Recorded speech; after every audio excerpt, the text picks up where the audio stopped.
A member of university staff and two students are talking about possible new student accommodation. Thank you both for agreeing to take part in this interview. As you know, the university is growing and there has been a huge increase in the number of students wanting to study here. Because of this, the university has decided to build more accommodation. I mean hostels or halls of residence for students to live in. So we'd like to learn more about students' needs. All right. Yes, I'm pleased we can be part of that. We definitely need more accommodation options. It's very important because many of us aren't from this area, so we can't stay at home during our studies.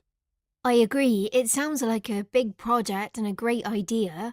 Will it be just study bedrooms or will the accommodation include other facilities too? Well, we'd like your opinions on that. What should it include? Oh, but to be clear, we're not discussing cost or location today.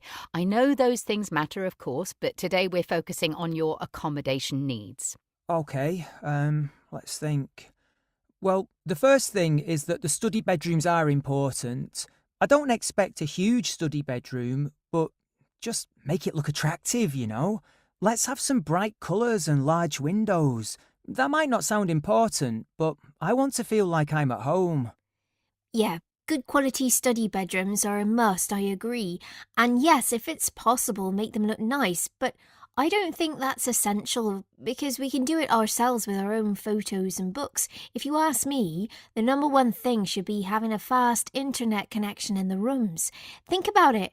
We often want to make video calls to our friends and families or stream films on our laptops, and you need a good Wi-Fi connection for that. Oh, but there's something else too. There should be some social facilities that we can use when we're not studying. Oh, I completely agree. Yeah, social life. The accommodation must include something for that. Personally, I'd love to have some kind of gym as part of the accommodation. Yeah, a gym that has fitness classes. You know, a lot of students like exercising, but they don't have the time. We're very busy, but if there's somewhere convenient to work out in our accommodation, well, that's brilliant. But do we need another gym? I don't think so because there's already a sports centre on the campus and it's huge. I was thinking about social facilities in a different way, to be honest. It's more about having shared spaces in the accommodation, social areas. It could just be the kitchen, for instance, but it should be big enough for a large table. Then students can sit and talk or enjoy a meal together, and it will be easier for students to hang out and make friends. Again, it's about feeling comfortable. That's important when you're living away from home. This has been very useful. Thank you for sharing your ideas.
The woman is interviewing two university students. She explains that the university wants to build more accommodation because more students want to study at the university. She asks two students to talk about their ideas about student accommodation. She asks them not to discuss price or location. Both students think it's a good idea to build more student accommodation. They say the university should focus on two things: the study bedrooms and the social facilities. The male student says that study bedrooms don't need to be very big, but they should look attractive. For example, they should have large windows and bright colors. This makes the room feel like real homes. The female student says that having a fast internet connection for making video calls and streaming is more important. Both students mention social facilities and places that students can use when they aren't studying. The female student says that a lot of students enjoy exercising but are very busy, so she says having a gym with fitness classes in the accommodation is a good idea. The male student doesn't think this is necessary because the university already has a large sports center on the campus. He would like the university to include more social areas in the accommodation where people can sit and chat. For example, there should be a large kitchen with a table. This will help students make new friends and feel comfortable while they are living away from their home.